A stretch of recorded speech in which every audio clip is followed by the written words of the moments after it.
소설가를 빙자한 한 50대 남성이 인문학 강의로 회원을 모집한 다음에 수억 원대의 투자금을 가로채다 경찰에 붙잡혔습니다. 힐링센터를 지어 그 수익금을 나눠주는 등으로 노후를 보장해주겠다면서 피해자들의 환심을 샀는데요. 그의 사기 행각은 무엇이며 그의 말을 믿을 수밖에 없었던 이유는 무엇인지 태민이 리포트에서 취재했습니다.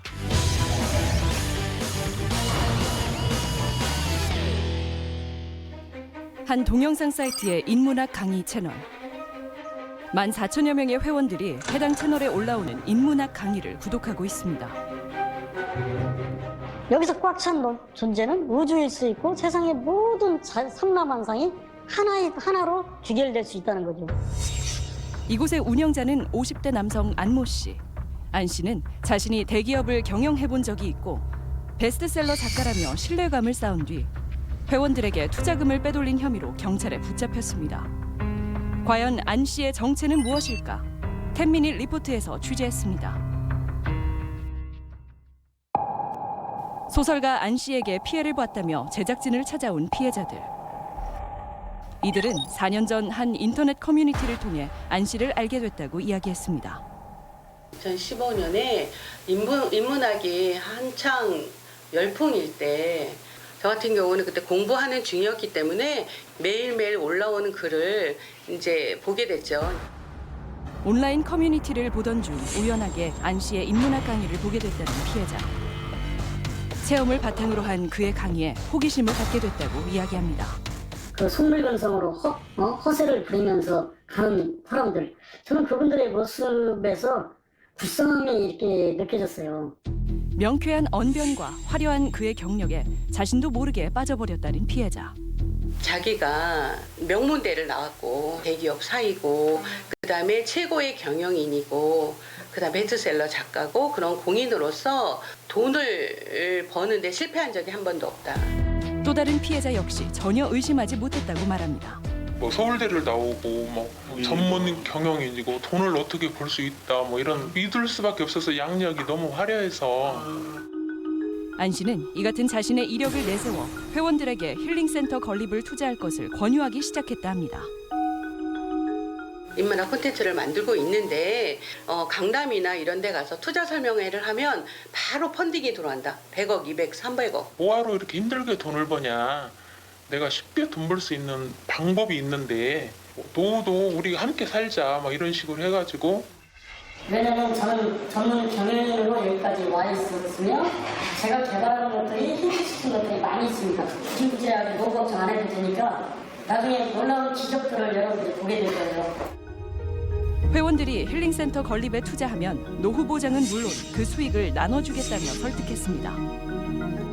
5천만 원씩 내라라고 강조하는 시점에 제가 들어온 거죠. 그럼 몇 명의 회원이 5천만 원씩 낸 거야 그때? 한 12명 정도 있었어요.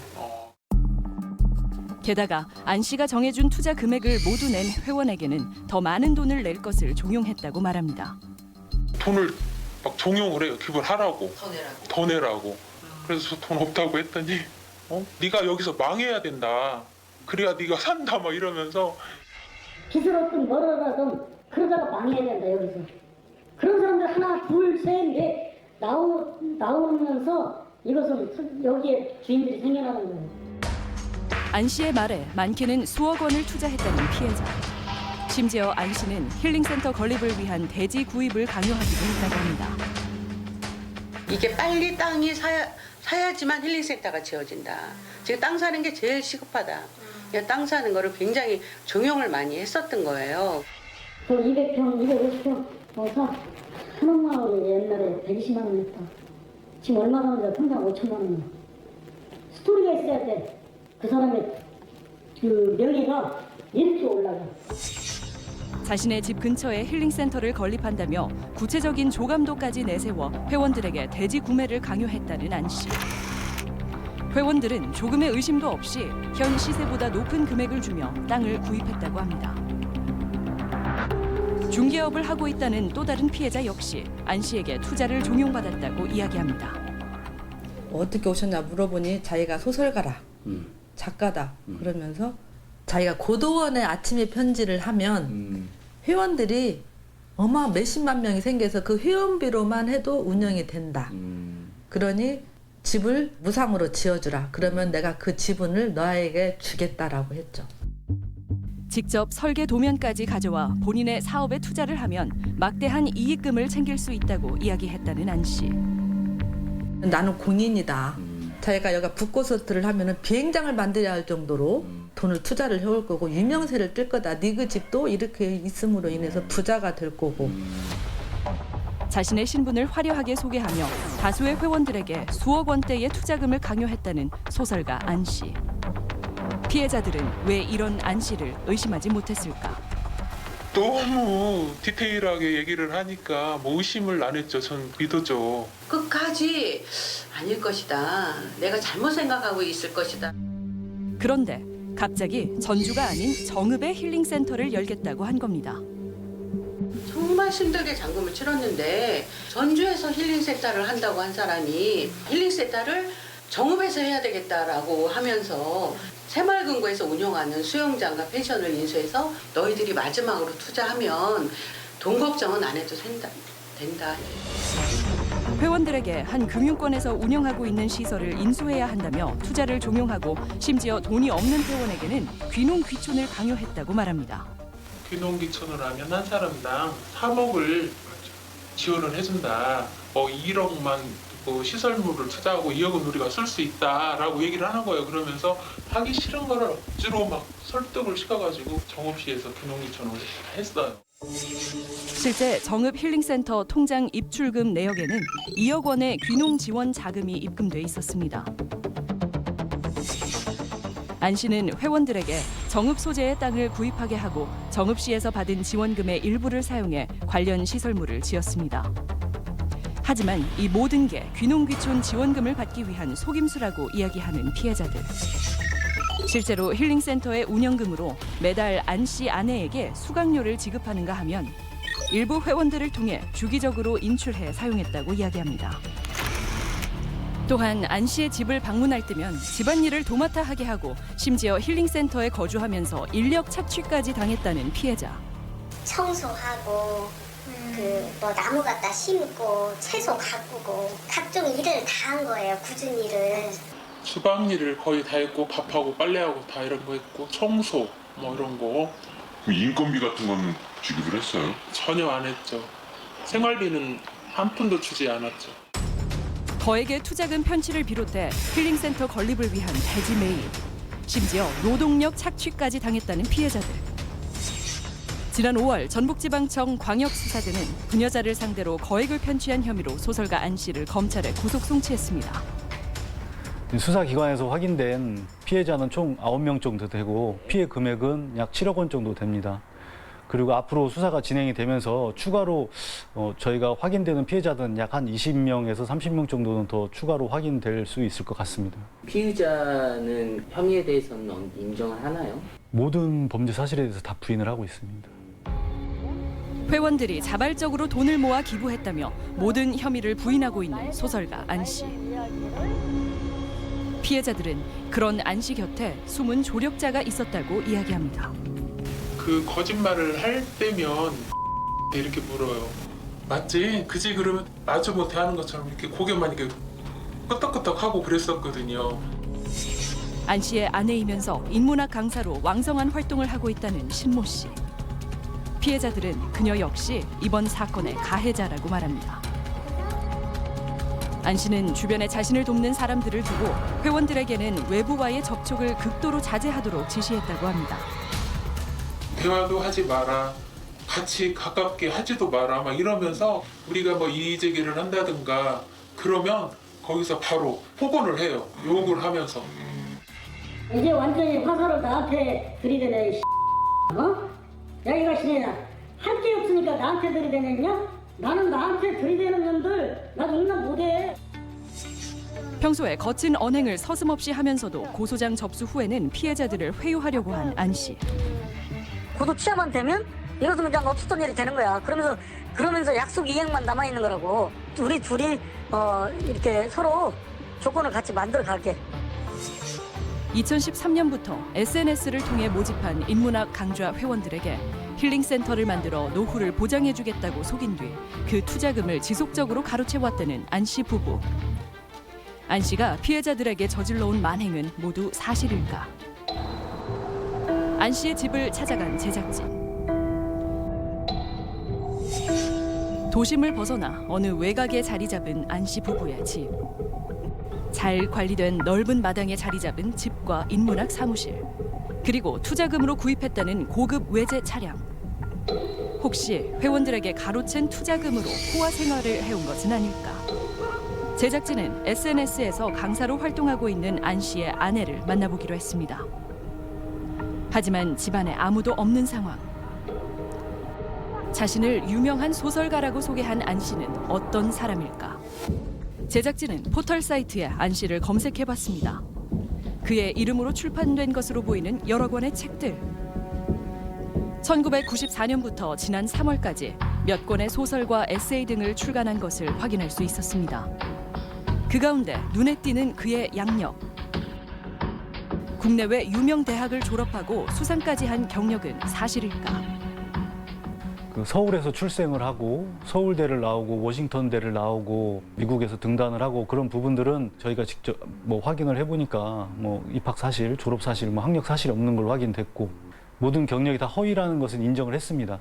왜 허위 학력이나 경력을 기재했느냐 물어보니까 이제 출판사에서 책을 많이 팔기 위해서 자기의 어떤 의사에 반해서 한 거다. 그런 식으로 주장을 했습니다.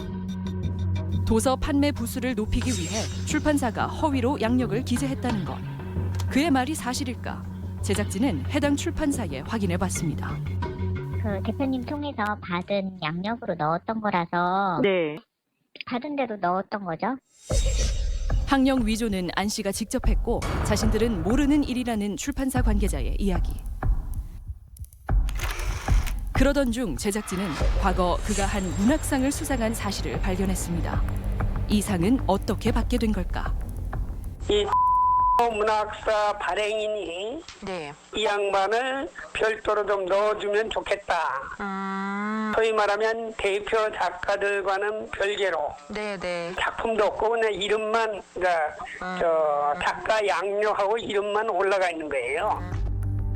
발행인의 부탁으로 작품의 검토 없이 수상자 명단에 올렸다는 당시 심사위원의 말. 그렇다면 안 씨는 등단 제도를 거친 문인일까? 저희 쪽에는 검색되지 않습니다.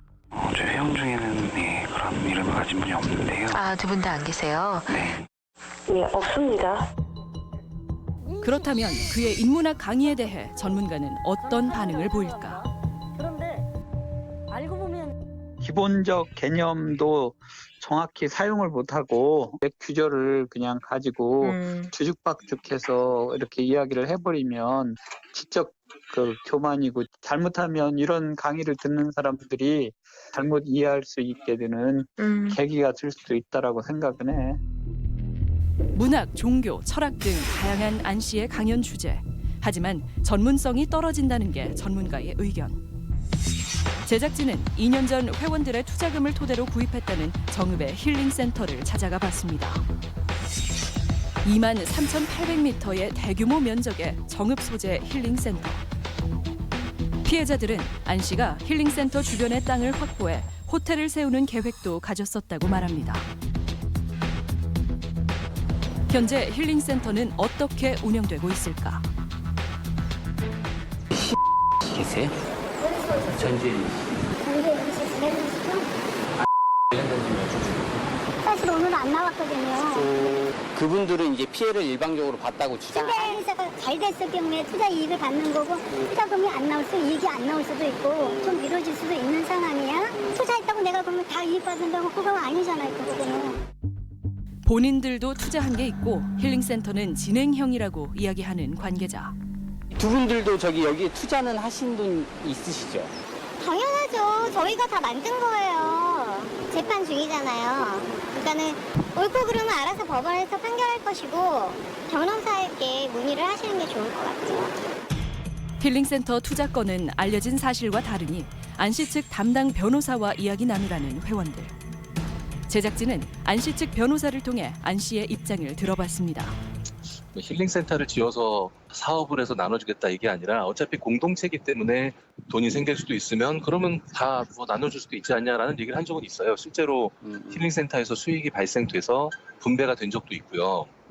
얘기는 겁니다. 고소인들이 어떤 그렇게 똘똘 뭉쳐서 얘기를 한 거에는 어떤 목적이 있다. 일단은 뭐 재판에 최선을 다해서 재판에 임해야죠. 부녀자를 상대로 억대의 피해액을 남긴 투자 사기 사건. 피해자들은 이 사건이 어떻게 마무리되길 바라고 있을까? 이 사건을 철저하게 좀 파헤쳐서 조사하고 저희 같은 피해자가 더 이상 발생하지 않도록 이 부분에 대해서는 좀 빨리 밝혀지고 매듭이 져지고 잘 해결됐으면 좋겠습니다. 안 씨가 구속된 상황에서도 그가 운영하던 채널에는 여전히 인문학 강의가 올라오고 있는 상황.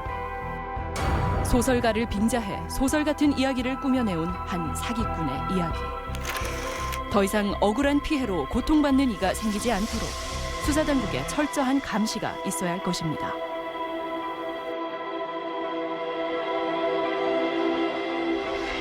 네, 오늘 출연자분들 소개합니다.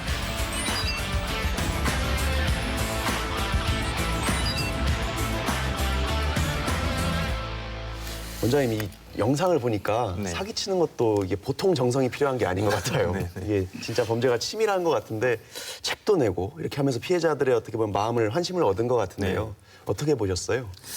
뭐 전형적인 사기 범죄인 것 같긴 한데 좀 특징적인 것이 좀 사이비 종교의 교주 같은 그렇게 자기를 이렇게 우상화시킨다거나 이런 걸 하면서 또 재밌는 건 요즘에 뭐 이렇게 좀 인문학이라든지 힐링 이런 것들이 트렌드잖아요. 그리고 또 긍정적인 게 아니라 어떤 그 피해자들의 지적인 호기심을 자극하는 뭐 그런 방식이 조금은 특이했다라는 생각이 좀 들더라고요. 우리 한국 내 유수한 대학뿐만 아니라 외국에 나가서 또 하기도 하고 또 외국어로 또 첫 번째 썼던 그 글이 소설이라고 하기도 하고 무슨 작가상을 받기도 하고 이 정도 되면 그분이 요구하는 것에 대해서 특별히 그렇게 크게 거부하지 못할 것 같다는 생각도 들었어요.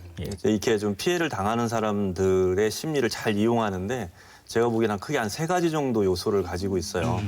첫 번째가 욕망을 좀 자극하는 거거든요. 갑자기 좀 조금만 투자해도 대박 날 수 있다거나 두 번째로는 불안을 좀 자극하면서 사기를 많이 합니다. 뭐 어디 교통사고가 아들이 났으니까 빨리 송금해라 이런 식으로 갑자기 상황을 이렇게 불안한 상황으로 막 만들어가는 것들이죠. 세 번째가 이제 신뢰관계인데요. 오랜 기간 이제 신뢰를 쌓아가고 또 작은 돈거래를 성실히 하고 이렇게 하면서 믿음을 주고 이제 그 다음에 이제 크게 한탕을 하는 거죠. 그 속임수의 심리학에 나오는 그 내용하고도 상당히 그 유사한 측면이 없지 않아요. 책인가요? 예, 그건 책인데요. 최근에 그 뭐 비둘기 앞에 뭐 모이 떨어뜨리기라고 하는 이제 그런 표현이 또 나와요. 그러니까 주워 먹을 수밖에 없는 상황을 지금 만드는 거죠. 그다음에 잘 해줘서 마음에 빛을 지게 만드는 거예요. 그래서 와 이거 어떻게 거부할 수 없도록 만들어 주는 것이죠. 뭐 2013년도 세계보건기구의 뭐 결과로 보면 우리나라가 OECD 국가 중에 사기 범죄가 가장 높은 나라로 되어 있잖아요. 근데 예전에는 K땡땡 M땡땡 방송사에서 9시 뉴스가 나오면 전 국민들은 그 9시 뉴스를 100% 진실이라고 믿고 그거에서 소도 의심하지 않아요. 그러니까는 어떤 민중이나 그 민의들이 쉽게 이런 권력을 이렇게 좀 신뢰하는 이런 어떤 문화가 있는 거고. 거기에 관련된 그 실험들이 꽤 있어요. 뭐 예를 들면은 뭐 어떤 종합병원에서 의사 가운을 입고 병동에 올라와서 간호사한테 처음 보는 의사인데 나 새로운 의사인데 저 환자한테 무슨 약을 주라고 그러는데 좀 엉뚱한 약을 엉뚱한 용량을 처방하라고 그렇게 얘기를 했는데 그 실험에서 한 75% 간호사들이 그 말을 따랐어요. 처음 보는 의사인데. 그래서 정교하게 만든 상황을 만들어 놓고 그때 이제 태도 같은 것도 당당하게 하고 자신감 있게 하니까 의사인가 이렇게 들고 그 유형 중에 가장 많은 유형이 청와대나 뭐 국정원, 권력기관을 사칭한 범죄가 굉장히 많아요. 아직도 국민들은 그런 것에 대해서 이제 두려움도 있지만 또 신뢰를 갖고 있는 거죠. 내가 그 집단에서 그렇게 훌륭한 사람들이 모이는 집단 속에 있다라고 하는 것이 내 스스로에게도 상당히 뭐 괜찮다고 스스로가 또 느끼게 되는 그런 일종의 그분과 함께 또 생활하고 공부하는 것 자체를 갖다가 과시적인 욕망이나 네. 소비라고 하는 측면에서도 바라볼 수가 있어서 그런 어떤 지적인 욕망을 그렇습니다. 채워주는 그래서 것 딱 같은. 손바닥이 네. 서로 이렇게 마주치게 되는 그런 욕구가 있다고 저는 생각이 그리고 들어요. 이제 권위 있는 사람한테 내가 어떤 명령을 받거나 그 사람하고 친밀감을 그러니까 친분을 쌓게 됐다는 것 자체에서도 그렇죠. 쉽게 넘어가는 거죠. 내가 뭔가 그 권력기관이나 권위 있는 사람과 동일시되는 그런 것들을 이용하는 거고 또 그런 욕망이 있기 때문에 그 부분을 파고드는 거죠. 사실은 이 사기 범죄에 속으시는 또 일부 유형들은 상처가 있는 분들이거든요. 아까 이제 원장님께서도 말씀하셨지만 불안함, 자기의 어떤 결핍, 결여 그리고 어떤 트라우마 이제 이런 여러 가지 자기에서 그걸 보상받고 싶고 치유받으려고 하는 이런 분들 앞에 인문학 네. 그리고 뭐 힐링 네. 뭐 이런 것들을 이거는 사람에게 또 한 번 씻을 수 없는 큰 상처와 배신을 준 거고 그리고 이런 것들이 만약에 만연이 된다면 그나마 우리 사회가 가지고 있는 어떤 공동체 의식, 연대 의식에 저는 파열이 될 거다. 이렇게 되면 사람들이 이제 서로를 믿지 않고 무조건 의심하고 보는 풍토도 생길 것이고 그래서 이 범죄에 대해서는 저는 좀 적극적으로 어떤 대책들이 세워져야 되고 이후에도 다른 어떤 피해자가 나타나지 않도록 좀 검찰이나 경찰이 적극적으로 좀 대처했으면 좋겠다 이런 생각입니다. 지금 이 순간에도 피해를 당하고 있으면서도 모르는 분도 있을 수 있고 아니면 앞으로 잠재적인 피해자들이 많이 있을 텐데 그분들이 어떤 말이나 행동 특징을 봤을 때 이건 좀 의심스러운데 이렇게 의심해봐야 될 만한 어떤 그런 표식 같은 게 있을까요? 이번 유행에서 보면 좀 대표적으로 나타나는데요. 사실 이분이 경력을 쭉 얘기하는 걸 보면 이게 상식적이지 않은 경력들이거든요. 뭐 대학을 뭐 서울대를 나오고 외국에서 유학하고 뭐 재벌의 사위였고 막 이런 얘기들이 나오는데 너무 지나치게 자기를 과시하는 행동들을 한다거나 자꾸 이제 고립하거나 격리시키려고 하는 그런 유형이 좀 나타날 때가 좀 위험한 신호인 것 같고요. 과도한 친절을 이렇게 하는 경우도 좀 의심을 해봐야 돼요. 결정적인 건 뭐니 해도 돈 얘기를 꺼내기 시작하면 이건 사기 100% 사기입니다. 그때는. 그래서 작은 돈이라도 돈 거래를 자꾸 얘기할 때는 이건 100%다라고 생각하셔야 되겠죠. 뉴턴이 이런 말을 했다고 그래요. 내가 저 움직이는 별들은 계산을 할 수가 있는데 이 인간의 광기는 계산을 할 수가 없다. 그러니까 사기를 치자고 마음만 먹으면 그 어느 누구도 그렇게 피해를 당할 수 있기 때문에 피해자분들도 너무 자괴감에 빠지지 마시고 힘있게 다시 시작하셨으면 좋겠다. 이런 말씀 드리고 싶어요. 뉴턴도 당했는데 괜찮습니다. 네. 아무튼 서로 좀 믿고 사는 사회가 됐으면 좋겠는데 안타까운 자꾸 이 사기 얘기를 하니까 좀 안타까운 생각이 많이 듭니다. 아무튼 시청자분들도 그 원장님께서 말씀해주신 그 팁을 잘 활용하셔가지고 혹시 피해를 입지 마시고 피해를 입고 계시다면 빨리 빠져나오시길 바라겠습니다. 네, 좋은 말씀 잘 들었습니다. 감사합니다. 감사합니다.